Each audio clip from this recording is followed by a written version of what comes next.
d'élite baptisé SG-1. Sa mission, explorer de lointaines planètes de la galaxie grâce à une extraordinaire invention, la Porte des Étoiles. Au cours de ses aventures, SG-1 affronte des ennemis maléfiques, rencontre des êtres plus évolués et découvre des technologies fantastiques. Et il leur arrive souvent aussi de sauver l'humanité et la galaxie. L'une de nos plus grandes fiertés sur cette série, c'est de repousser la science-fiction jusqu'aux limites de l'imagination. Parasites extraterrestres, univers parallèles, voyages temporels et passages vers d'autres zones de l'espace et du temps. Pour certains, tout cela appartient au domaine de la fiction, mais cela ne veut pas dire pour autant que c'est faux. Au-delà de l'univers de Stargate, ce documentaire va vous faire découvrir des hypothèses scientifiques tout à fait sérieuses. Et nous verrons ensemble que ce qu'on prend pour de la science-fiction peut parfois se révéler bien réel.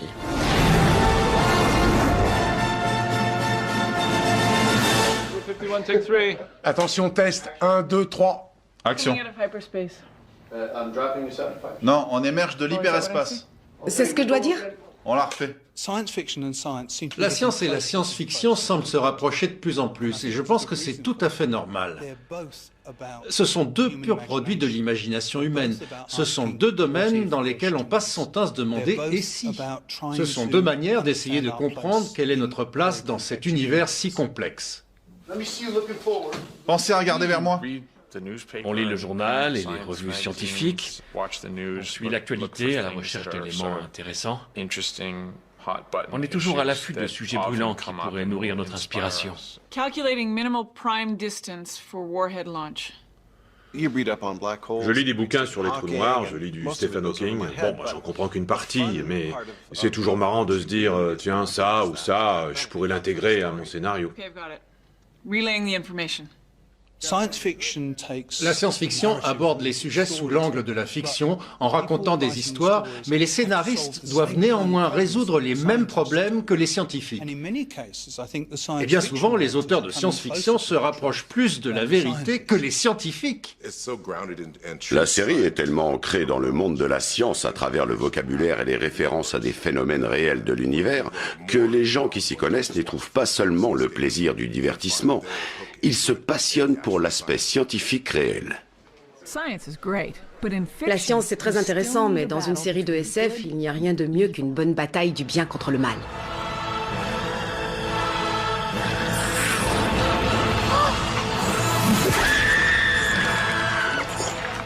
Depuis le tout début, SG-1 a dû affronter le pire ennemi de l'humanité. Une race d'extraterrestres si maléfiques qu'ils ne reculeront devant rien pour conquérir toute la galaxie. Ils ont peuplé nos cauchemars et nous ont contraints à prendre des risques terrifiants. Nous avons pensé plus d'une fois qu'ils allaient nous écraser. Ce sont les Goa'uld.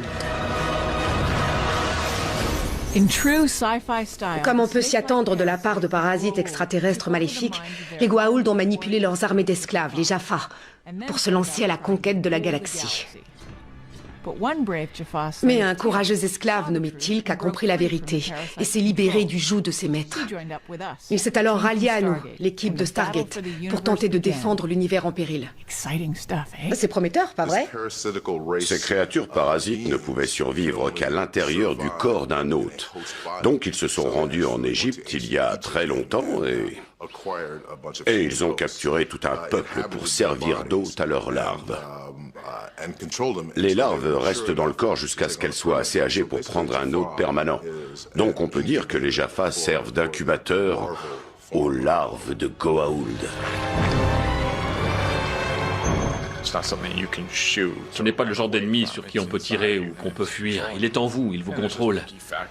Et ils ont ce côté répugnant en plus. Ce sont des monstres qui ressemblent à des serpents plus dégoûtants et qui s'infiltrent dans le crâne des gens.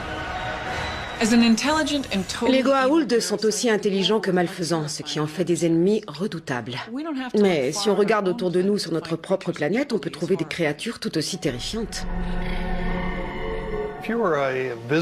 Si vous étiez un extraterrestre et que vous arriviez sur Terre et que vous observiez objectivement les organismes vivants de la planète, en rentrant chez vous, que diriez-vous à vos congénères? La plupart des créatures de la Terre sont des parasites. Le professeur Janovi est le plus grand spécialiste mondial d'une discipline qui fait froid dans le dos. Voici un Moniesa expansa, un ver solitaire du mouton. Son laboratoire de l'Université du Nebraska possède une collection de plus de 150 000 spécimens aussi dégoûtants qu'inhabituels. Voici des fascioloïdes mania qui ont été extraits du foie d'un cerf de Virginie. Chacune des créatures de ce véritable musée des horreurs prolifère en vampirisant un autre animal. Voici des ascaris lombricoïdes ou nématodes. Environ 1 personne sur 4 dans le monde est contaminée par ces vers. C'est celui que les enfants attrapent parfois à l'école. Figurez-vous que nous, les humains, sommes des hôtes extrêmement accueillants et douillets pour les parasites. Voici un Taenia saginata, le ver solitaire du bœuf que les humains attrapent en mangeant de la viande pas assez cuite. Si on le dépliait sur une table et qu'on le mesurait, je pense qu'il ferait facilement 5 ou 6 mètres. Et un humain peut être porteur de plusieurs vers à la fois. Ces immondes créatures sont de véritables vampires. Elles exploitent les autres êtres vivants en se nourrissant de leur corps. Elles sont sans pitié. Elles prennent ce dont elles ont besoin, se reproduisent, puis infectent quelqu'un d'autre. Et le plus horrible là-dedans, c'est que nous, les humains, fournissons un hébergement idéal à ces monstres. Il y a toute une variété de parasites qui peuvent infester l'être humain. Les poux, les tiques et les douves qui vivent dans les vaisseaux sanguins. Il existe de gros nématodes qui vivent dans vos intestins et d'autres parasites qui colonisent votre bouche. Certains peuvent entraîner de graves irritations, voire une destruction de la peau. D'autres attaquent la rate ou le foie. Au cours de sa vie, un homme peut être infesté par plus de 200 espèces de parasites. Ce qui rend les Goa'uld si effrayants, c'est qu'ils sont capables de contrôler totalement leurs hôtes humains. Mais je suppose que maintenant vous vous en doutez. Cette terrifiante invention de la science-fiction est en fait basée sur des faits scientifiques réels. De nombreuses études confirment l'existence de parasites susceptibles de modifier le comportement de leurs hôtes. Voici des images de Dicrocelium dendriticum. Ils passent une partie de leur cycle de vie dans le cerveau des fourmis. Ce sont des parasites comme les Goa'uld, mais un peu plus petits. Leurs larves s'infiltrent dans le cerveau des fourmis et altèrent leurs instincts naturels. Au lieu de courir au sol comme une bonne fourmi à l'abri des prédateurs, l'insecte est poussé au suicide. Il a le besoin irrépressible de grimper au sommet d'un brin d'herbe où il a de fortes chances d'être avalé par un mouton. Une fois dans le mouton, le parasite peut continuer son répugnant cycle de vie. Mais ça n'arrive pas qu'aux fourmis, oh non. Accrochez-vous bien, car des scientifiques pensent que certains parasites peuvent nous forcer, nous humains, à faire des choses que nous ne pouvons contrôler. Par exemple, le ver solitaire du porc que nous pouvons attraper en mangeant du porc mal cuit peut entraîner la formation de kystes dans différentes parties du corps, y compris le cerveau. Cela provoque divers effets sur le comportement de la personne infectée. Vertige, somnolence et parfois même une altération de la vue. Comme on le voit dans la nature, un parasite peut effectivement modifier le comportement de son hôte. Donc, si un simple ver solitaire peut affecter notre comportement et entraîner fatigue ou vertige, serait-il possible qu'un parasite extraterrestre comme un Goa'uld prenne totalement le contrôle de notre esprit? La théorie de l'évolution stipule qu'il faut qu'il y ait une raison pour ça. Alors peut-on imaginer qu'une infestation par un certain type de ver puisse nous rendre agressifs et cruels et provoquer des comportements criminels? Si cela entraîne un bénéfice reproductif, alors oui, pourquoi pas. Effrayant, non? Mais vous n'avez pas encore tout vu. Le professeur Janovi pense que ce n'est pas nous qui sommes la forme de vie dominante sur la planète Terre. Ce sont les parasites. Ils infestent toutes les autres créatures. Ils sont plus diversifiés que nous et peuvent occuper des milieux dans lesquels nous serions incapables de vivre. Dans certains cas, ce sont eux qui contrôlent la croissance de la population. C'est vraiment la forme de vie la plus efficace et la mieux adaptée de la planète.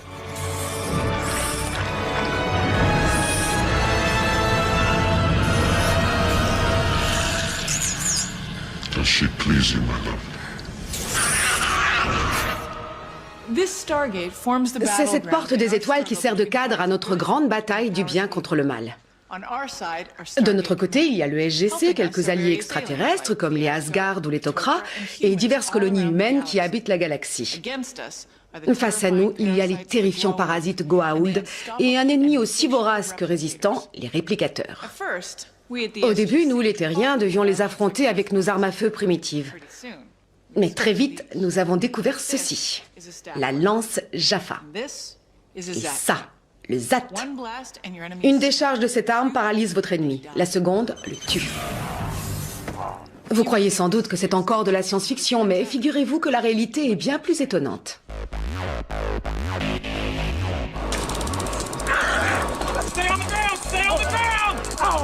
Ce que vous venez de voir, c'est un taser.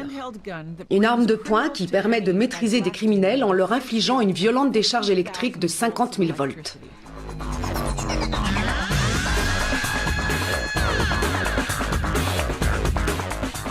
Le plus incroyable, c'est que le taser est capable d'immobiliser un suspect sans le tuer ni entraîner de blessures. Mais le gouvernement américain développe en secret une arme encore bien plus puissante. Son nom, l'ADS, ou système de répulsion active. Cette arme classée secret défense émet un rayon d'onde millimétrique un peu comme celle de votre four micro-ondes, mais beaucoup plus concentré. D'après les spécialistes, c'est l'arme à énergie idéale.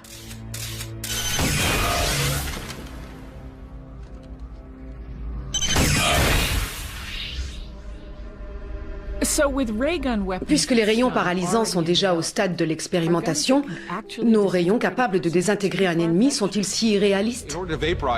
Pour vaporiser un corps humain, il faudrait le chauffer à environ 100 millions de degrés, ce qui demanderait une énergie considérable. Au point que j'ai du mal à imaginer une arme de poing capable d'émettre un tel rayon. Les armes à énergie dirigée peuvent être utiles dans certains contextes. Elles peuvent brûler des matériaux, détruire des équipements électroniques ou aveugler des gens, ce genre de choses. Prochaine étape, le décor de Stargate SG-1. Nous allons en apprendre un peu plus sur les plus terrifiants ennemis de l'humanité. Et voir si leurs cousins de la Terre doivent être accueillis avec respect ou avec crainte. Le moment est venu d'affronter les réplicateurs.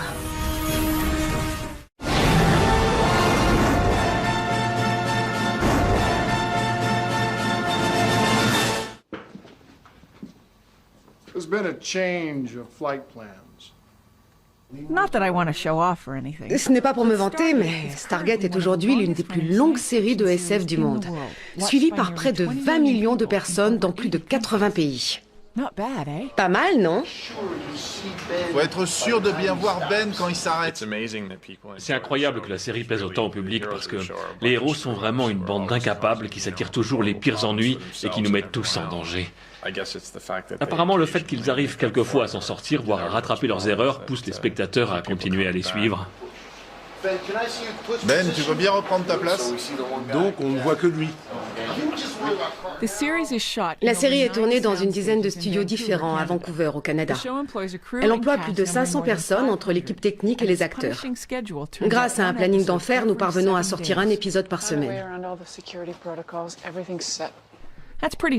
C'est un rythme très soutenu, mais ça ne nuit pas du tout à l'ambiance de tournage. Attention, 3, 2, 1, action! Ah bah les cadences infernales! Comme vous pouvez le voir, on ne se prend pas trop au sérieux chez nous. Personne n'a de mauvaise attitude. Personne ne se prend pour une star, on ne supporterait pas ça. Si quelqu'un veut faire une blague, on attend avant de tourner. C'est toujours le rire qui passe en premier. Coupé. Au cœur des aventures de Samantha Carter et de SG-1, il y a une chose qui rend cette série tout à fait unique. La voici, la porte des étoiles. C'est une invention extraordinaire, ornée de symboles inconnus. Elle est superbe, mais ce qui la rend encore plus fantastique, c'est qu'elle nous permet de voyager à travers le temps et l'espace.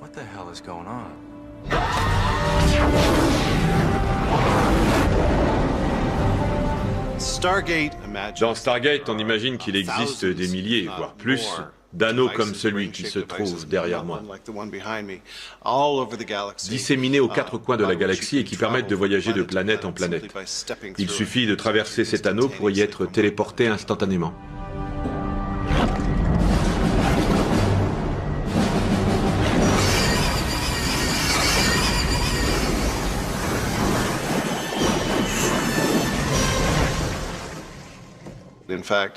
Je pense que l'une des raisons du succès et de la longévité de la série, c'est que La Porte des Étoiles est une idée de départ formidable pour raconter des histoires. C'est vrai que, pour nous, c'est un accessoire extraordinaire. C'est la porte d'entrée de nos aventures. À chaque épisode, on se demande où on va aller. C'est comme de grimper avec vos amis dans un wagon de montagnes russes différentes toutes les semaines.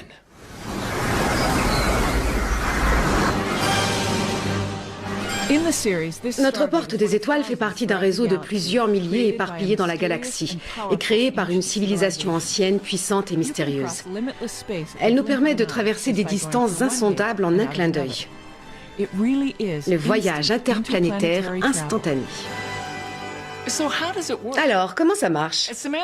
Comme Samantha Carter tente fréquemment de l'expliquer sans succès à Jack O'Neill, une porte des étoiles crée un vortex artificiel dans le continuum espace-temps. C'est une sorte de tunnel à travers le temps et l'espace qui permet de franchir des distances énormes en une fraction de seconde. Est-ce vraiment une invention de la SF ou un domaine de recherche scientifique réel? La vérité risque de vous surprendre.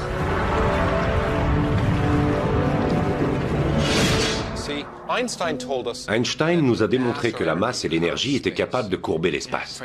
Regardez, si je prends cette boule de bowling et que je la pose sur ce trampoline qui représente un univers en 2 dimensions, on observe que l'espace autour d'elle s'incurve. Ce phénomène a tout un tas de conséquences intéressantes. Pour parler clairement, la théorie d'Einstein nous dit que quelque chose de vraiment très gros, un corps qui aurait une très forte gravité comme une étoile ou une planète géante, pourrait courber l'espace. Et si ce corps est assez massif, la courbure peut être importante, très importante. Prenez cette perche. Imaginez que ce soit votre univers et que vous soyez une fourmi qui vit dessus. La route est longue d'un bout à l'autre. À moins que votre espace ne soit courbé. On pourrait se dire que là on est tout près et qu'on n'aurait qu'à sauter d'un bout à l'autre, mais c'est impossible car il n'y a pas d'espace entre les deux. Votre espace c'est cette perche et il faut faire tout le chemin. La seule solution serait de rapprocher suffisamment les 2 bouts pour qu'ils se touchent. On modifie la topologie de l'espace et on crée un raccourci. C'est ça le trou de verre ou vortex. Donc si on était assez malin, on devrait théoriquement pouvoir courber l'espace au point de le replier complètement sur lui-même. Si vous pensez que ça ne tient pas debout, regardez un peu ça.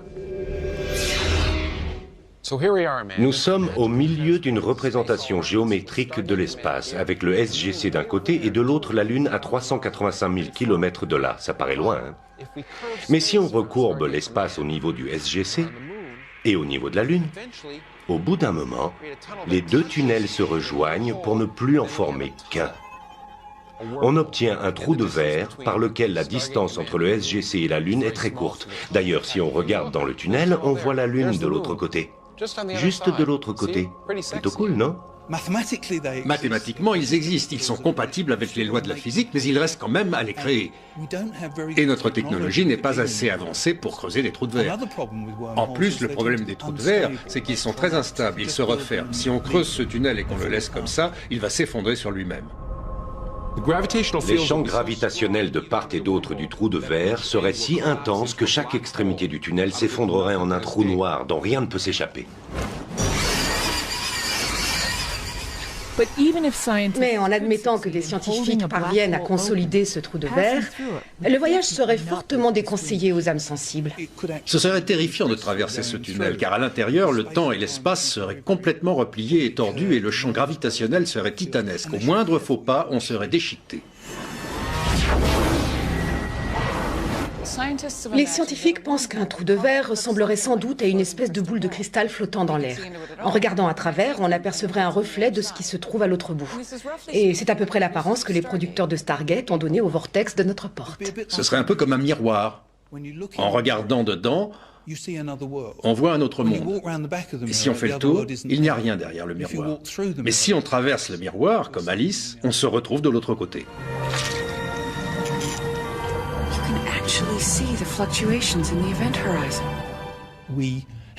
Tout porte à croire qu'il serait très difficile de créer un trou de verre. Mais leur existence est compatible avec les lois de la physique. La porte des étoiles nous a donné accès à tout un monde d'aventures au fil desquelles SG-1 a parfois sauvé la galaxie. Mais elle nous a aussi amenés à rencontrer des ennemis terrifiants et très étranges. Voici mon laboratoire. C'est ici que j'ai découvert que ces petits éléments de technologie extraterrestre constituaient la plus redoutable menace que l'humanité ait jamais affrontée. Bien que nos adversaires les plus acharnés et les plus mémorables restent les parasites Goa'uld, très tôt dans la série, nous nous sommes retrouvés face à un ennemi qui nous paraissait absolument invincible. Nous avons cru les repousser, mais ils sont vite revenus à la charge, encore plus forts, plus redoutables et plus décidés à conquérir l'univers. Ce sont les réplicateurs.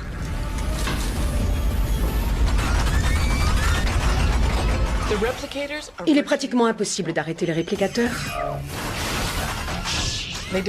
Ils dévorent tout ce qu'ils rencontrent et utilisent ces matériaux pour se répliquer, devenant à chaque fois plus résistants et plus puissants.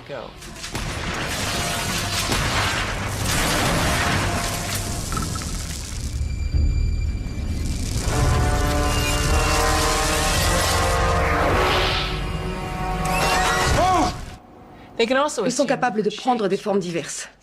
Des arachnides, des vaisseaux spatiaux et même des êtres humains. Dans la saison 8, ils ont même fabriqué une réplique de mon personnage.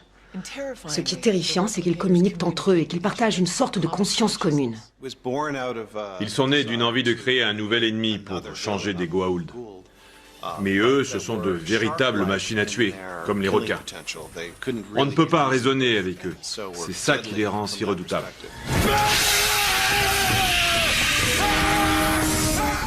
Ici, des scientifiques sont déjà en train de créer des robots pas si éloignés que ça des réplicateurs.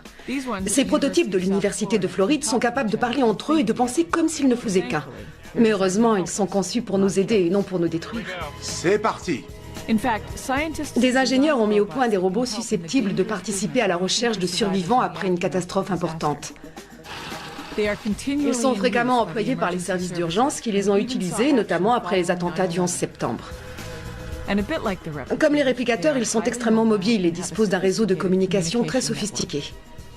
L'idéal pour les opérations de secours.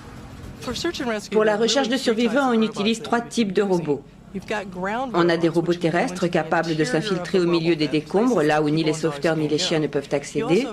On a aussi des engins volants qui sont parfois très utiles, particulièrement après une tempête ou un tremblement de terre où la zone sinistrée est très vaste. Et enfin, n'oublions pas les mini-sous-marins. Nos villes ont d'importants réseaux d'eau et ces robots peuvent rechercher les fuites ou les anomalies et prévenir par exemple l'effondrement d'un pont. Le plus souvent, vu notre technologie actuelle, l'humain reste le plus intelligent. Mais ça ne va peut-être pas durer, parce que nos robots seront bientôt capables de coopérer entre eux. Ils nous envoient des informations et ils commencent aussi à relayer ces informations vers leurs amis robots, leurs semblables, en leur disant « Tiens, quand vous voyez ceci, ralentissez parce que c'est dans ce genre d'endroit qu'on trouve des survivants. » Je vois un feu.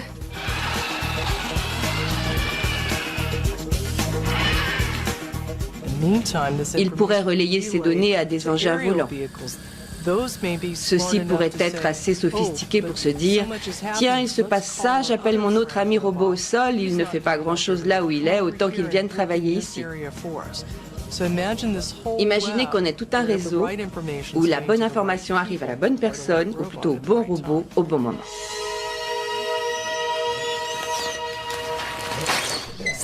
Les scientifiques de la NASA ont poussé encore un peu plus loin cette idée de machine travaillant en réseau.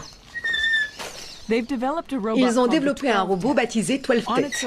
Il peut se déplacer de lui-même au sol, en rampant, en se retournant et en retombant.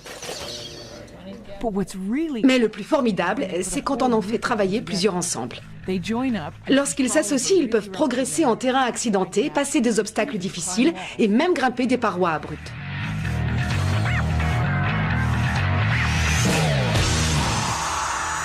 Ils pensent comme s'ils ne faisaient qu'un.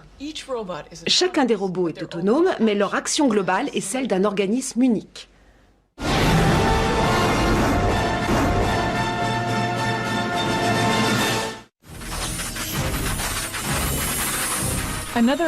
Une autre des caractéristiques les plus effrayantes des réplicateurs, c'est leur capacité d'apprentissage sans limite. Ils évoluent et deviennent de plus en plus intelligents et de plus en plus puissants. À l'université de Reading, le professeur Kevin Warwick prépare déjà la révolution robotique. Il étudie comment les robots peuvent penser et apprendre. Avec son équipe, il mène des expériences sur des robots très simples, amenés à interagir les uns avec les autres et avec leur environnement.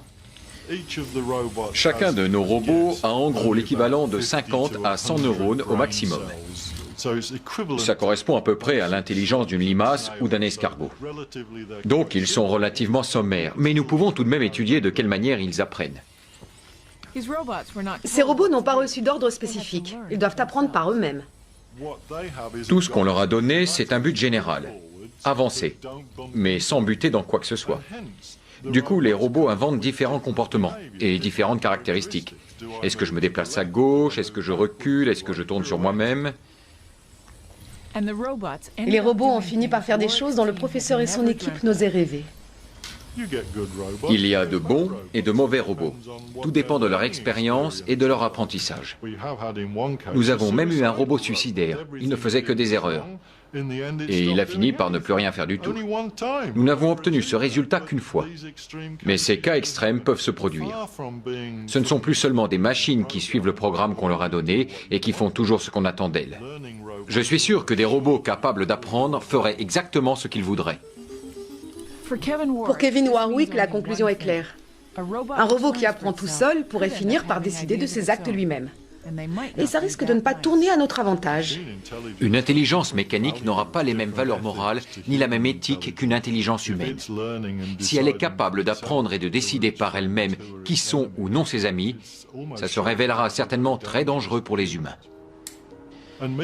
Et j'aurais beau lui dire « Ah, toi tu n'es pas consciente, moi si, donc tu ne peux pas me tuer », ça ne l'empêchera pas de m'exploser la cervelle. On se croirait dans Stargate, non? Il prend cette menace tellement au sérieux qu'il a cherché comment y faire face. Et sa solution nous rapproche encore plus de la science-fiction. La seule possibilité que j'ai trouvée, c'est de nous faire évoluer nous-mêmes au-delà de notre condition humaine pour devenir des cyborgs. Je pars du principe que si les machines deviennent plus intelligentes que nous, autant se rapprocher d'elles et devenir nous aussi en partie des machines. Vous pensez qu'il rêve? Regardez un peu ça. Le professeur Warwick s'est fait implanter une puce électronique dans le nerf principal du poignet gauche. Cette expérience cybernétique a eu lieu en 2002. Depuis, ces robots peuvent interagir directement avec son système nerveux. Il peut contrôler des appareils, comme cette main robotisée, et piloter ce fauteuil roulant par la pensée. À gauche. À droite. Tu t'amuses bien, Kevin? Ouais, c'est génial. Et la puce permet aussi le transfert d'informations dans le sens inverse. Son équipement peut envoyer des informations directement à son cerveau. Lors d'une expérience, des détecteurs radars fixés sur une casquette transmettaient des signaux à son esprit. Il s'est bandé les yeux et s'est alors découvert la capacité de voir dans le noir comme une chauve-souris. C'était une sensation inédite. Je découvrais un nouveau sens. Ce n'était pas comme si quelqu'un me touchait, mais je pouvais sentir que quelque chose était près de moi, sur ma gauche ou sur ma droite. Écoute ma voix. Tourne-toi vers moi, continue à me suivre. Repars dans l'autre sens. La prochaine expérience du professeur franchira les frontières de la SF. Il se fera implanter une puce directement dans le cerveau. Par ici, concentre-toi. Deviendra-t-il effectivement un cyborg, mi-homme, mi-machine? Seul l'avenir nous le dira. Tu me reconnais? Je suis ton Terminator. J'adorerais avoir certaines des capacités des machines, leur mémoire par exemple, ou la possibilité de communiquer simplement par la pensée. Mes nouvelles sensations pourraient m'ouvrir la porte de nouvelles dimensions. Je pourrais penser non plus en 3 dimensions dans les limites de mon corps humain, mais peut-être en 5 dimensions. Ce serait formidable. Je verrais le monde sous un jour complètement différent. J'ai vraiment hâte d'essayer. Stargate est diffusée depuis presque 10 ans. Elle est devenue l'une des séries de science-fiction les plus populaires du monde. Ses fantastiques effets spéciaux, ses scénarios passionnants, et si je puis me permettre, ses héros formidables ont assuré son succès auprès des téléspectateurs. Mais notre intérêt pour la science-fiction ne se limite pas au combat contre des aliens. They're not multiplying, they're replicating. What's the difference? Living organisms multiply. Machines replicate. Machines inside the body. How is that possible? When I was at the Pentagon, I worked for a year with a group that studied nanotechnology. We were looking at it for a lot of different uses. One of them was medicine. Eh oui, la réalité rattrape encore une fois la fiction. À l'université du Michigan, le docteur Baker et son équipe ont combiné la médecine, l'ingénierie et l'informatique pour fabriquer des nanoparticules. Ces particules sont si minuscules que 100 000 d'entre elles tiendraient dans la plus petite cellule du corps humain. Mais ne vous fiez pas à leur taille. Elles sont capables de prouesses extraordinaires. Nous effectuons des opérations chirurgicales au niveau microscopique pour intervenir sur des molécules elles-mêmes au lieu d'ouvrir le corps des gens pour les découper. C'est une nouvelle dimension de la médecine qu'on pourrait appeler de l'ingénierie humaine.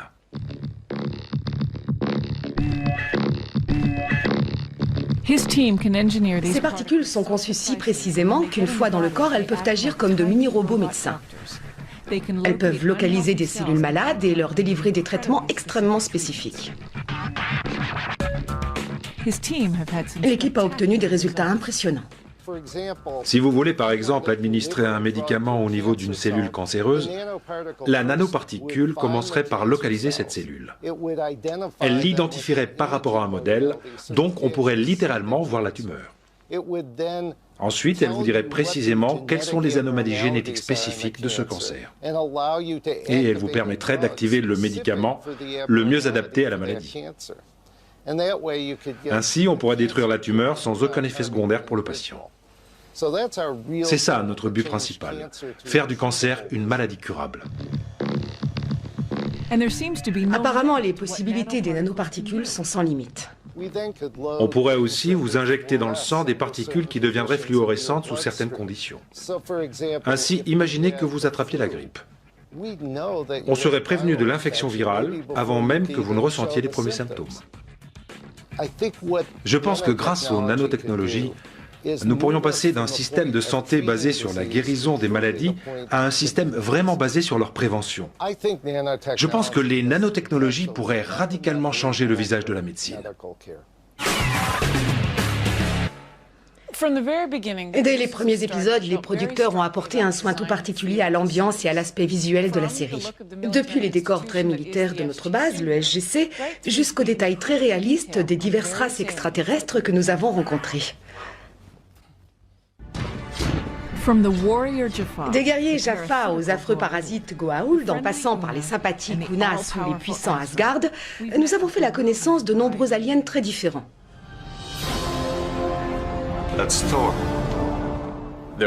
Quand on veut représenter des extraterrestres, on a plein de possibilités. On a une équipe d'artistes et de designers très talentueux qui travaillent sur la série. Il nous suffit d'aller les voir et de leur demander de nous dessiner différentes propositions. Et une fois qu'ils ont créé quelque chose qui nous plaît, il n'y a plus qu'à réfléchir et essayer de voir ce qu'on peut faire de mieux avec notre budget. Mais si on veut un personnage qui soit marrant et qui puisse interagir régulièrement avec les autres, alors il vaut toujours mieux utiliser un acteur. C'est le meilleur moyen de donner une vraie personnalité à votre extraterrestre. Allez, on recommence. Pour certains des acteurs, jouer un extraterrestre s'est révélé très naturel. J'ai toujours été un peu différent des autres à toutes les périodes de ma vie. Alors ça me va très bien. Je crois que je suis né pour jouer un extraterrestre. Je trouve que la meilleure manière d'interpréter Teal'c consiste à n'avoir qu'une idée très générale de l'intrigue des épisodes. Je ne m'intéresse jamais vraiment à ce que les autres racontent. Je garde toujours un point de vue un peu distant sur ce qui se passe. Et pour garder cette distance, je ne lis pas les scripts. Je ne lis pas les dialogues, même pas les miens. Ça ne plaisait pas à certains réalisateurs. Mais je pense que mon manque de préparation m'a été très utile.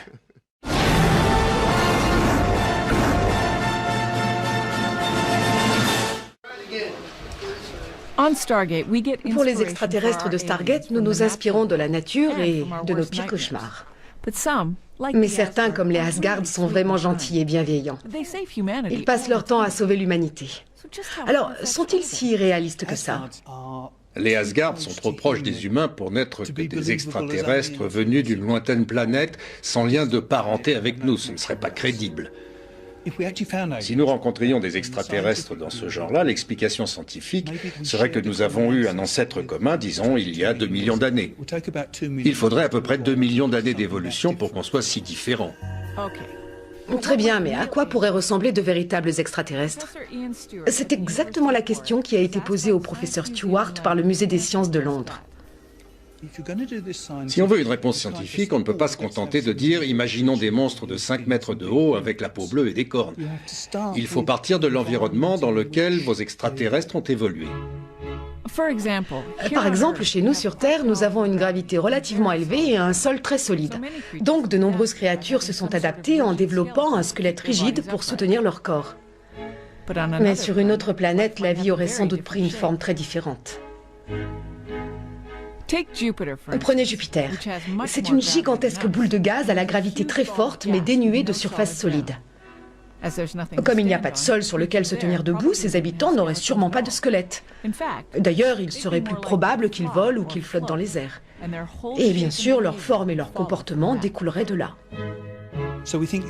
On peut penser à des créatures en forme de ballon qui flotteraient dans l'atmosphère. Nous avons imaginé plusieurs créatures différentes que nous avons baptisées les frisbees, les flashs, les delphines et les darts. Les frisbees sont des troupeaux d'animaux gigantesques de forme circulaire, un peu comme d'énormes crêpes qui tournent très lentement. Ils font la taille d'un terrain de football. C'est gros, mais n'oubliez pas qu'il y a de la place sur cette planète. Puis, nous nous sommes dit que sur les frisbees, il pourrait y avoir des parasites. Alors nous avons créé les flashs, l'équivalent jupitérien du chien avec une lumière bleue sur le dessus. Cette petite balise leur sert à attirer des partenaires potentiels pendant la saison des amours. Et les flashs peuvent sauter d'un frisbee à l'autre pour s'accoupler. Les delphines ont été très intéressants à imaginer. Nous nous sommes dit que, contrairement aux nôtres, les squelettes des jupitériens ne seraient sans doute pas en os. Ce serait surprenant sur une géante gazeuse. Donc nous avons pensé qu'à la place, leur structure pourrait être formée de tubes creux qui seraient activés par la pression hydraulique, comme des freins d'automobile.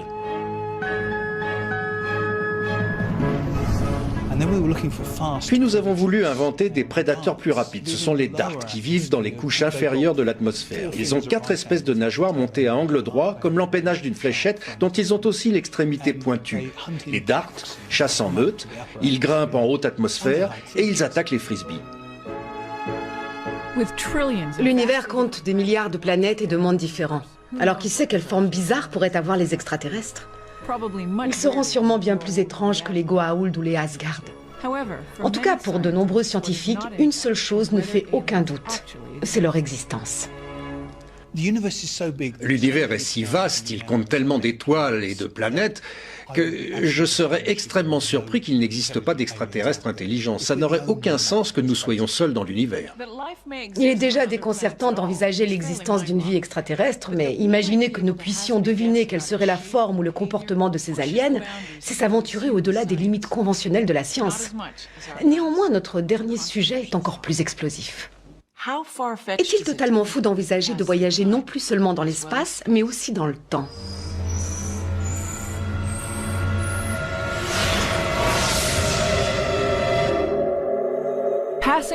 Les hommes rêvent de se déplacer à volonté dans le temps depuis des générations. La possibilité de voir notre avenir et de revivre notre passé est l'un des ressorts les plus passionnants de la fiction. Eh bien, figurez-vous que ça pourrait être possible, grâce une fois encore à Einstein et à sa théorie de la relativité. Einstein a compris que le temps ne s'écoulait pas au même rythme pour tout le monde. Il a calculé que plus vous vous déplaciez rapidement, plus le temps ralentissait pour vous. Alors, imaginons que j'ai une sœur jumelle. Elle reste ici sur Terre pendant que je grimpe dans une voiture de sport et que je voyage dans l'espace à 99% de la vitesse de la lumière. Non seulement je risque d'être malade, mais en plus, d'après Einstein, à mesure que j'accélère, le temps s'écoulera plus lentement pour moi. Du moins comparé à ma sœur. Donc, quand je rentrerai de mon petit voyage, j'aurais vieilli normalement, mais pour ma sœur, des dizaines d'années auraient passé. J'aurais donc effectué un saut vers l'avenir. Et le plus extraordinaire, c'est qu'une expérience a démontré cette théorie. L'une des premières expériences a été réalisée peu après la mise au point des horloges atomiques, capables de mesurer le temps avec une précision de l'ordre d'un millionième de seconde. 2 horloges atomiques ont été précisément synchronisées et l'une d'elles a été embarquée dans un avion qui a fait le tour du monde. À son retour, on a remarqué qu'elle s'était décalée d'environ un quart de millionième de seconde. C'est exactement ce que la théorie d'Einstein avait prévu. Mais le plus passionnant en termes de voyage temporel serait de pouvoir retourner dans le passé. C'est ça qui intéresse les gens, parce qu'on aimerait tous remonter le temps. Pour effacer nos erreurs de jeunesse ou les revivre, ça dépend de notre humeur. Et, oh surprise, la science nous apprend que ce n'est peut-être pas non plus si réaliste. Les physiciens ont réussi à imaginer plusieurs sortes de machines à remonter le temps potentiel qui, d'après les lois de la physique, pourraient nous permettre de retourner dans le passé. Par exemple, en faisant tourner tout l'univers, en enroulant l'univers pour former un cylindre, un trou noir en rotation pourrait être une machine à remonter le temps. Avec une forme de Et beignet. attirer vers le trou noir. Si le trou noir vibrait de plus en plus vite, Un gigantesque cylindre de matière qui tourne sur lui-même. un trou noir en rotation, une machine à remonter le temps quantique, un grand nombre de phénomènes pourraient servir de machine à remonter le temps. Ce serait passionnant de voyager dans le temps, mais ça poserait un certain nombre de problèmes. D'ailleurs, nous en avons abordé certains dans Stargate. Que se passerait-il si je remontais le temps et que je me tirais une décharge de ZAT? Si je suis morte, qui a remonté le temps pour me tuer? C'est un paradoxe temporel insoluble. C'est sur ce genre de contradiction qu'était basée toute la fin de la saison 8. We saw the tablet. What tablet? Oh, the one you haven't written yet. And put where the Stargate was supposed to be buried. Supposed to be. Confused? Vous trouvez ça compliqué? Nous aussi. Les paradoxes comme celui-là ont convaincu une grande partie des scientifiques de l'impossibilité des voyages dans le passé. Mais ces contradictions pourraient trouver une solution dans la plus étrange des disciplines scientifiques. Bienvenue dans la mécanique quantique, le monde insolite des particules atomiques. Il va nous donner une réponse encore plus étrange au paradoxe temporel. La mécanique quantique est le plus insolite des domaines de la physique. Par exemple, au niveau atomique, des particules comme les électrons font plusieurs choses à la fois. Pour aller d'un point à un autre, contrairement à une balle de baseball, un électron n'aura pas une trajectoire bien définie. En réalité, quand il va d'un endroit à un autre, un électron prend plusieurs chemins à la fois. Ça a l'air complètement fou, mais c'est vrai et on peut le vérifier par les expériences. Pour l'expliquer, on utilise ce qu'on appelle l'interprétation multimonde. On pose comme hypothèse l'existence de plusieurs réalités différentes, qui coexistent au même instant T, et à chaque fois qu'on fait une observation, on se fixe sur une version de la réalité, sur une branche de la fonction quantique. Donc ça veut dire que lorsqu'on remonte le temps, on saute sur une branche différente et ce n'est pas grave si on change l'avenir parce que cette branche aurait de toute façon eu un avenir différent. Basically, scientists have theorized that there are an infinite number of dimensions, each containing a different possible version of reality. Well, it sounds like I theoretically, possibly, actually found one. Nous avons abordé ce sujet dans plusieurs épisodes de Stargate où des versions alternatives de Samantha Carter et de SG-1 étaient des personnages à part entière. C'est rare d'avoir plusieurs rôles dans la même série. Apparemment, ça résoudrait le paradoxe des voyages dans le passé. Donc, si je remontais le temps et que je me tirais dessus, tout ce que cela ferait, c'est que la version de moi de cet univers serait projetée dans un monde parallèle où l'autre moi aurait été tué. Adieu le paradoxe. Une fois encore, la science moderne se révèle au moins aussi insolite et étrange que les rêves les plus fous de la science-fiction.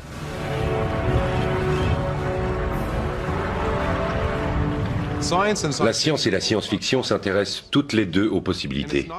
Et ce n'est pas très étonnant de voir que parfois les auteurs de science-fiction et les scientifiques trouvent les mêmes réponses à certains problèmes. Ce sont des gens très créatifs qui travaillent sur les mêmes sujets. La seule différence, c'est que l'auteur de SF se contente d'imaginer les choses alors que le scientifique doit les construire. Ce n'est pas encore vrai aujourd'hui, mais dans 10 ans, peut-être qu'on aura la possibilité de voyager par un vortex jusqu'à des planètes lointaines. Ou peut-être qu'on verra des créatures similaires aux réplicateurs sortir d'un laboratoire quelque part dans la Silicon Valley.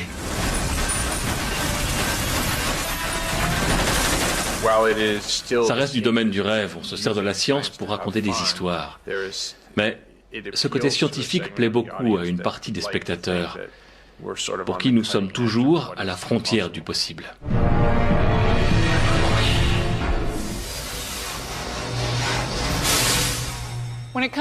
En matière de science-fiction, nous aimons tous qu'on nous emmène dans des univers fantasmagoriques. Dans Stargate, nous explorons de nouveaux mondes et voyageons dans le temps. Nous rencontrons des êtres venus d'autres galaxies et en apprenons toujours plus sur les dieux et les hommes. Nous traversons des distances extraordinaires et ramenons des technologies qui dépassent nos rêves les plus fous. Mais je crois que le plus surprenant là-dedans, c'est que tout ce que nous avons vu jusque-là est en fait possible. La science moderne constitue le plus incroyable et le plus fascinant voyage dans le monde de l'imagination.